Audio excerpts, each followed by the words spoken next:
ఆశీర్వదించారు కనుక మళ్ళొక్కసారి మీ గ్రామం నుంచి ఆనందన్నకు ఆశీర్వదించినట్టయితే గౌరవ ముఖ్యమంత్రి గారు మూడోసారి ముఖ్యమంత్రి అవుతున్నాడు.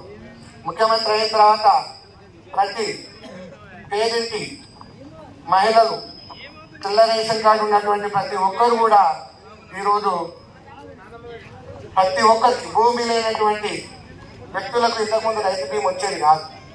భూమి ఉన్న వాళ్ళకి మాత్రమే రైతు బీమా వచ్చేది. ఏ రైతు అకారణంగా చనిపోతే ఆ రైతుకు ఆ వ్యక్తి పేరు ఉన్న భూమి ఉంటేనే ఆ వ్యక్తికి 5 లక్షల బీమా వచ్చేది. ఈ రోజు ముఖ్యమంత్రి గారు ఆలోచన చేసి అది బాగలేదు, ఆ పరిస్థితి బాగలేదు. చాలా మంది పేద కుటుంబాలు ఉన్నాయి తెలంగాణ రాష్ట్రం లోపల.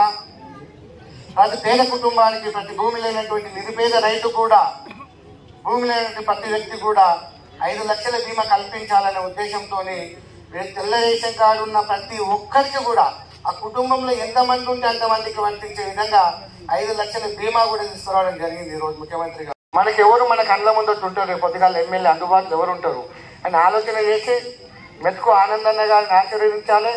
అదేవిధంగా ముఖ్యమంత్రి గారిని మళ్ళా మూడోసారి ముఖ్యమంత్రి చేసుకోవాలనుకుంటే మీరంతా గాబర కాకుండా 1వ నంబర్ కారు గుర్తు, చాలా బ్రహ్మాండంగా కారు గుర్తు కనిపిస్తుంది. మీకు ఖచ్చితంగా కారు గుర్తు కోటేయాలి.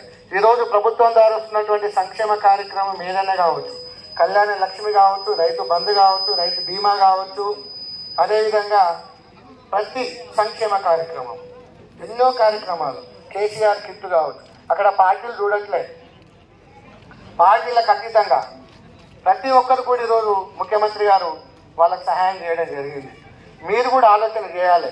ముఖ్యమంత్రి గారి ద్వారా ప్రభుత్వం ద్వారా ఇంత సహాయం పొందినాం మనకు కళ్యాణ లక్ష్మి వచ్చింది, రైతు బంధు కింద 50,000 వచ్చినాయి 5 ఏళ్ళులా అని ఆలోచన చేయాలి. ఇట్లాంటి ఆలోచన చేసి కారు గుర్తు కోట్ వేయాలి. మీరు కారు గుర్తు కోట్ వేయకపోతే ఇవన్నీ బంద్ అయిపోతాయి. 16 ఉండే, ఇప్పుడు మళ్ళొక్కసారి ఆశీర్వదిస్తే ముఖ్యమంత్రి గారు 5,016 రూపాయలు ఇస్తారని చెప్పేసి తీసుకురావడం జరిగింది. రైతు బంధు కింద గతంలో సంవత్సరానికి 10,000 రూపాయలు వచ్చేది మనకు.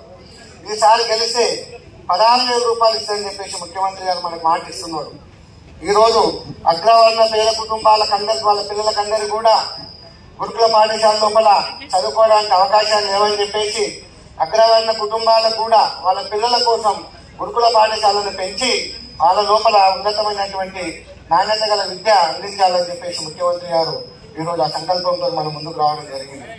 గతంలో ఆరోగ్యశ్రీ కింద మనకు 1,00,000 నుంచి 2 లక్షల రూపాయల వరకే వర్తించే ప్రతి పేద బిడ్డ ఎవరైనా కానీ తెల్ల రేషన్ కార్డు ఉన్నటువంటి ప్రతి వ్యక్తి కూడా ఈరోజు ప్రభుత్వ వైద్య ఖర్చుల కింద హాస్పిటల్కి వెళ్తే బీమా కింద 15 లక్షల రూపాయలు ఈరోజు పెంచడం జరిగింది మనకందరికీ.